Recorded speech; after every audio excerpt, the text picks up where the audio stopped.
Ladies and gentlemen, boys and girls, what is going on? It's a new patch, it's a new you, it's a new me in the left-hand corner of the map, trying out the new Demeter to some degree, more like the new nerfed Demeter.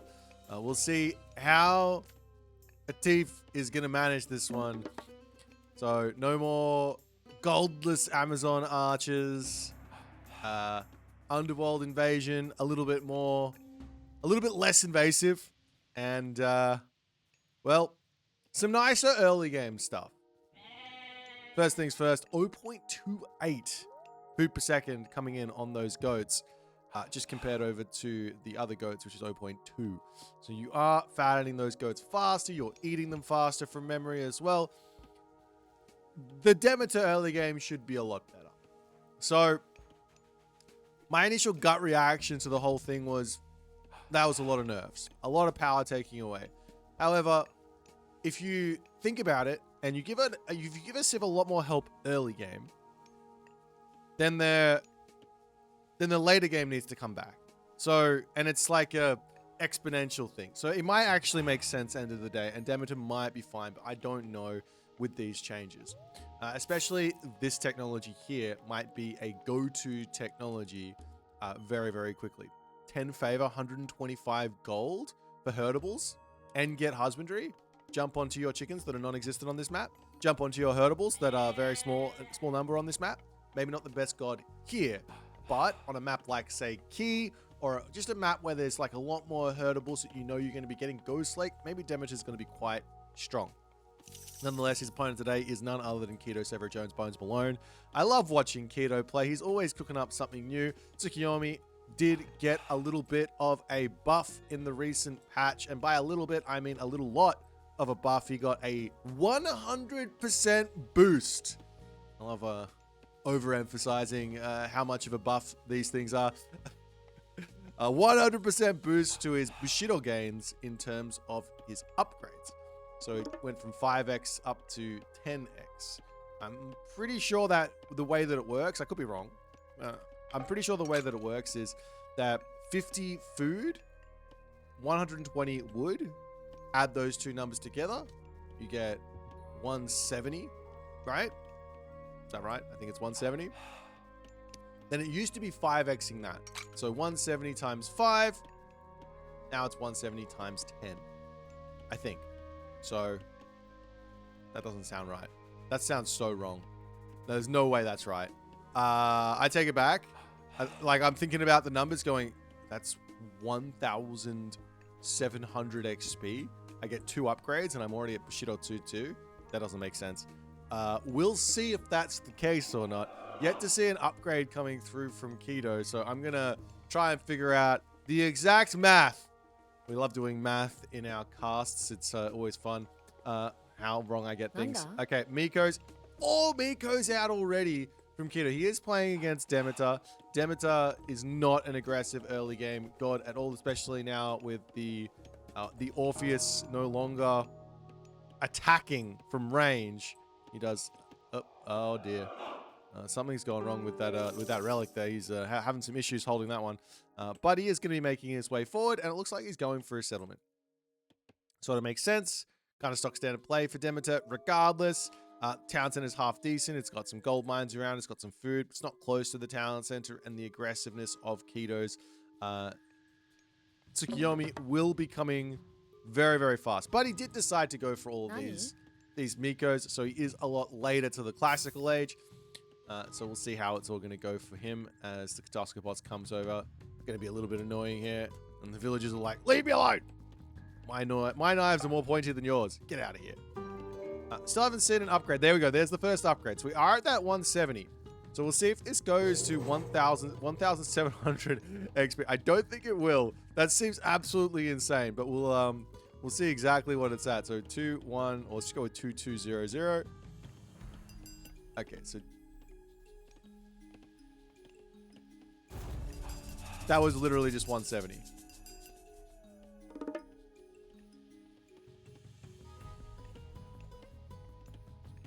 I'm confused. Do not understand. I don't even know if anything changed here for he's already nearly up to Bushido. He's nearly up to his mid tier. He you move the tower? Please explain. Like, I don't understand. Is it because that's the most resources and that's the most Bushido? I mean, he's going to the heroic age through Fujin. So he's obviously not wanting to defend himself at all. But I'm still confused. I'm gonna leave it be, but Kido, stop being weird. This is the weirdest shrine you'll ever see. Over onto this side, the Kitsune coming through as Orpheus is like, let me attack you. I can't attack you anymore. I'm so sad. I was playing a game on the last patch with Demeter, and I think that my Orpheus was sitting there, literally just like sitting here, just attacking the Kitsune. And it's still, like, 3 or 4 of them just ran in, picked off one of my villagers, and then ran out, and the Orpheus couldn't even kill, in that entire moment, one Kitsune. And I was irate. I was very, very unhappy with that situation. Obviously now, the Orpheus is doing, I want to say, doing more damage, but is not going to be able to be attacking from range. So if I'm actually sitting here defending my wood line, they have to be careful about running in there. Right? Right? Anyways, Naginata Rider coming in. Villagers, good reaction there from Atif as Kido is searching for things to kill. The heroes need to be back here to get this happening. Basically, Atif should not be doing anything other than playing defense. He obviously wants to look for a little bit of pressure. If his opponent's doing nothing, then sure. If there's something to attack, then sure. But look at the scouting. This is the problem. You need to know where to go. What are you going to attack here is the question. Have you spotted something? This is like one of those fundamental things about 2TC play that I think a lot of players don't fully get. They just start sending their units randomly around the map, and that's where, like, some of the times you get rewarded for it, some of the times you don't, and some of the times you get punished for it, right? So if you can actually scout where to attack and go, oh, actually, there's nothing to attack. Look, he's got his towers up, he's on this food here, he's on this gold mine, he's on this, there's nothing I can attack, then we can just play defense. It's fine. There's nothing to go for. There's no, our opponent is playing very respectfully, right? So it's what it is. Kitsunes both go down, and it is going to be Fujin here for Kido. So Kido is going to be doing what I like to call an all-in. He is playing Fujin, and he's got 132 favor. Is this for another new moon, or is it going to be for Oni? That's the big question. He doesn't have any food left in his main base outside of the goats. Of course, he could move over onto the berries. He could eat this if he really wants to risk it for the biscuit, but it's going to be a little funky, I think. It's going to be a little funky to go for these Oni. So I would imagine we might see another new moon. There it is. Oh, he puts it on the temple. There you go. Double new moon. Gets him up to Bushido tier 2. That is just het medium. It's really not that big of a deal. Gets one Oni out, and he doesn't get Oni mask. But because he spent all his favor, it's probably not that big of a deal to get the Oni mask right away. 15 seconds to train an Oni warlord at any rate is not really a crazy thing. As now the Oni will move forward, and the thing about the Oni is they don't retreat. This is one of the dynamics about myth units that I think a lot of players don't really fully understand. If you've got a tank, we sit here and we allow the heroes to hit us. It doesn't matter. They're going to be doing damage, but just look at the amount of, like, I can't tell you. They've got like 2200 plus effective hack HP, effective pierce HP. So we're happy to do this. As the Swampland gets dropped, now the Oni Warlords can actually go after the town center. He's looking to go after the villagers down the bottom, which is a little bit more value if he can actually kill them. There is, of course, the Arcadian Meadow, but for some reason Atif not dropping it. There he goes. Villagers back to work. Now he can return back onto the town center and go after that. At least the Yumi Horse Archers can pester these villagers a little bit here. And we do see Kido still playing really safe, actually. I would have expected while he's doing this attack to come over onto the food here, but that's not the case. Now, of course, the Arcadian Meadow was nerfed a little bit as well in terms of time, but it was buffed in terms of area. So you can be the decider as to whether or not that's a good thing or a bad thing for the old guys. It's the communal hearth. Does come down. Oh, a little bit of a let's go move. Get away from the Hestia's hearth. I like that play. Oni Warlord in the main base. Now we're going to see some real damage. This decision from Kido is insane. All of the protection on that second town center leaves the main town center open for attack here as a Hammer Dryad can attempt to get out of this position here. We've also got Icarus coming through. Orpheus queued back up as well. Needs those heroes to deal with these two Oni. As the Iolawis is in, still got to be very careful of the communal hearth. The tree there is going to keep itself alive, and well, Kido still looking for more damage, looking for more Bushido gains. Not really getting any upgrades. A little bit too much gold income. Of course, the Oni are helping here in terms of those gains as he does come through. Going to whack a little bit and look for whatever he can do next. As the hoplites getting taken out, Toxotes getting taken out. And can Kido figure out how to get this damage done? Because he needs to. At the moment, there's so many resources in for Atif. And I think he should just be spamming units out, right? Especially because he's got, I think, wait, where's my, this guy? This guy still has the aura, right? Yeah. He's got an aura that boosts his units versus myth units, so he should be able to deal with the Oni, just as long as he has the units out. But for the moment, he is not doing anything here. We are seeing the Icarus playing a little bit of can't catch me, but if he can't be caught, then the Oni can't take any damage. As Iolaus will come in onto the top side, going to attempt to defend himself. Still no watchtowers in for Atif. He's in a lot of trouble here as the Orpheus dives into the town center, but there's just so many units. Now we see all the Juragumor Venom Spinners coming in. Kido is making full use of his god right now. Why the spiders, you might ask? Well, they're costing gold, and he is gaining tons of gold from that ivory Netscape technology. Really, really, really strong here. For him. I love that. He's also got food now, so his next amount of favors can go into Oni as well. And he's going to take out the temple. Villagers making their way elsewhere. I see villagers going down back into the tower. It's still a villager advantage for Atif, but he just has a monumental amount of military that he has to catch up on. And now he's going to lose a bunch of villagers. And now Kido can start thinking about grabbing a town center himself.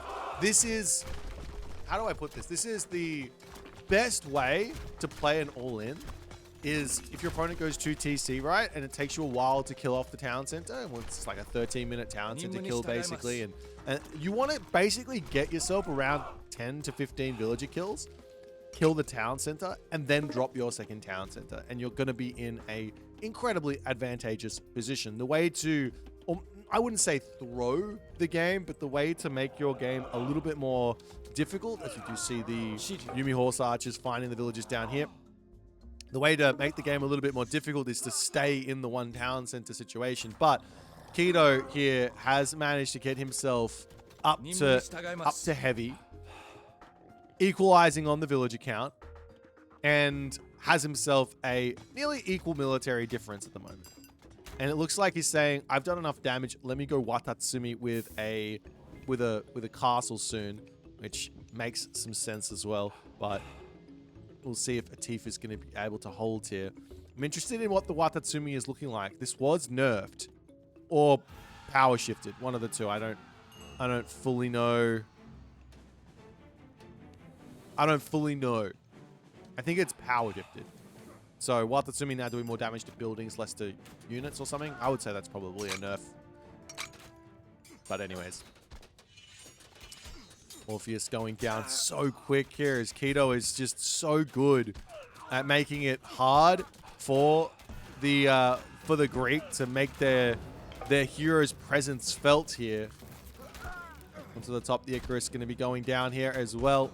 And, well, Tief does have a pretty nice army of Peltas to deal with those Yumi Horse Archers.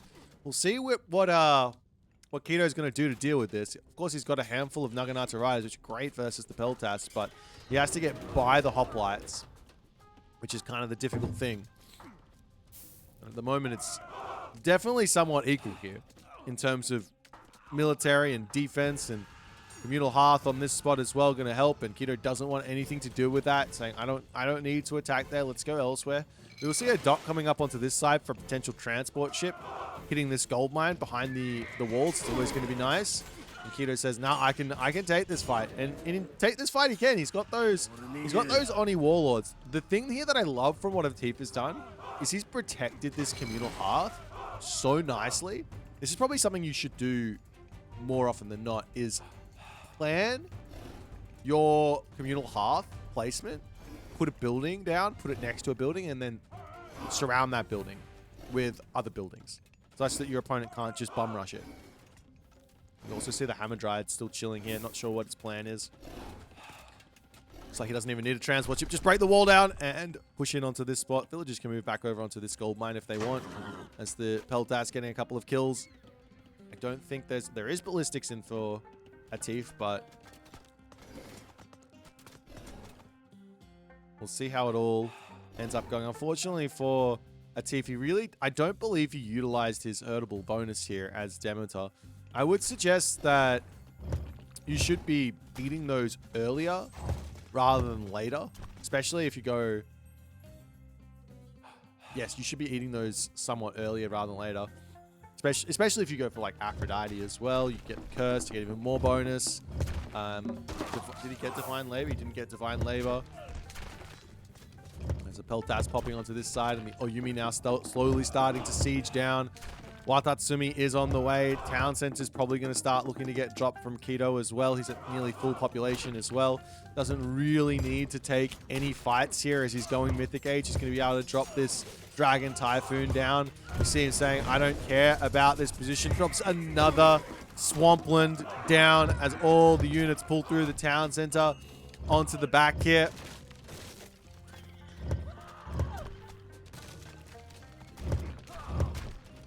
And we'll see how it's all going to go.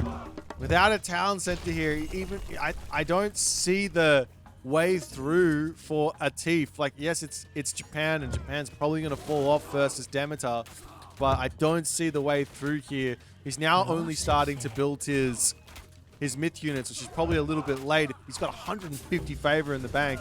Drops another Hestia's Hearth down, but that one on the front there is just going to get taken out. And now we don't get to see the damage. The dragon comes in, Watatsumi comes in, and that there is the game, ladies and gentlemen. Kido with the offbeat Fujin play. I like this play. Like, the idea of getting double New Moon off to take full advantage of that Bushido makes a lot of sense. I would question the Watchtowers, but of course he's doing that because he wants to go Heroic Age to use it again for even more value. But I still would question it, just on the fact that I feel like there's got to be some more value somewhere else. Like, there's got to be. You can't use it on the temple because you want to use it on the temple in the Heroic Age. You could use it on the Watermill. You could drop it on the town center for fortified town centers and masons, but you also need to get to the Heroic Age for that. What else could you drop it on apart from the tower? I don't think there's much. So maybe Kido's right. You just drop it onto the tower, enjoy that Bushido. Well, it's either the tower or the Watermill, right? You get yourself the survival equipment, which is 200 rests. You get the hand axe, which is 170, and you get, my guess is husbandry. It could be husbandry or plow. I don't know which one would be. It's another 150 rests, as opposed to the tower, which is obviously 250, or no, 350 there. Then you also get Tenshu as well, which is 550. No, there's no way. This is easily the most value. So it makes perfect sense from Kido to do this if he's min-maxing his Bushido there. Anyways, if you guys enjoyed this game and you want to see some more specific things, leave a comment and tell me what you want to see from the patch notes. You go, oh, this thing was buffed. I want to see someone giving that a go. This thing was nerfed. I want to see how much it was nerfed, etc. Leave a comment, leave a subscribe, leave a like, and all the other good stuff. And I'll see you guys in the next game.